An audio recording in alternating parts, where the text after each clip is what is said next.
ఈ పాడ్కాస్ట్ నచ్చితే లైక్ చేయండి, సబ్స్క్రైబ్ చేయండి, అని ఫాలో అవ్వండి.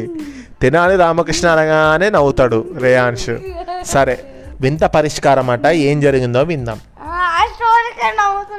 శ్రీకృష్ణదేవరాయలు 500 ఏళ్ల క్రితం మన దక్షిణ భారతదేశాన్ని పరిపాలించిన చక్రవర్తి.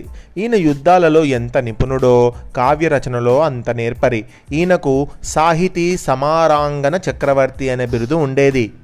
అముక్తమాల్యద అనేటువంటి ఒక గొప్ప కావ్యాన్ని రచించారు. రాయల దగ్గర 8 మంది కవులు ఉండేవాళ్ళు. వాళ్ళను అష్టదిగ్గజాలు అని పిలిచేవారు. అల్లసాని పెద్దన, ముక్కు తిమ్మన, రామభద్రుడు, దూర్జటి, భట్టుమూర్తి, పింగళి సూరన, మాదయ్య గారి మల్లన, తెనాలి రామకృష్ణుడు రాయల ఆస్థాన కవి దిగ్గజాలు. ఆయన సభకు భువన విజయం అని పేరు. ఒకసారి రాయల దగ్గరికి ఒక మహాపండితుడు వచ్చాడు. అతడు అనేక భాషల్లో అనర్గళంగా మాట్లాడుతున్నాడు. ఇంతకీ సమస్య ఏమిటంటే, రాయల సభలోని కవి పండితుల్లో ఎవరైనా అతని మాతృభాషను కనిపెట్టాలి. అంటే ఆయన మదర్ టంగ్ ఏంటో కనిపెట్టాలట.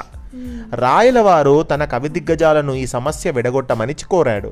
మొదట ఆంధ్ర కవితా పితామహుడని పేరు పొందిన అల్లసాని పెద్దన కవి లేచి తనకు వచ్చిన భాషలలో అతనితో మాట్లాడి వాదించి కూడా అతని భాష ఏమిటో తేల్చుకోలేకపోయాడు.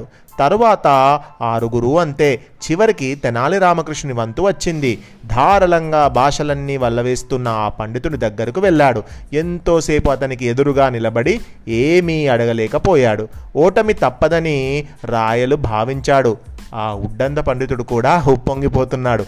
ఇంతలో అకస్మాత్తుగా తెనాలి కవి ఆ పండితుని కాలుని గట్టిగా తొక్కాడు. అంతే, ఆ బాధ భరించలేక పండితుడు అమ్మా అన్నాడు. అంతే. రాయలవారు ఈ మహాపండితుడి భాష ఏంటంటే తెలుగు అని చెప్పాడు. అవునా? అంతే, నీ మాతృభాష తెలుగు పండితోత్తమా అని తేల్చేశాడు తెనాలి రామకృష్ణుడు. పండితుడు ఒప్పుకోక తప్పలేదు.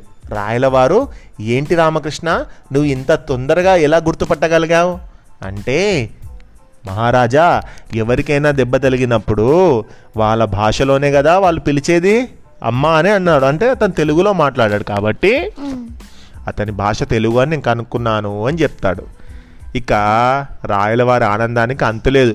శభాష్ వికట కవి అని రామకృష్ణుని మెచ్చుకొని బహుమానంగా బంగారు గొలుసు ఇచ్చాడన్నమాట.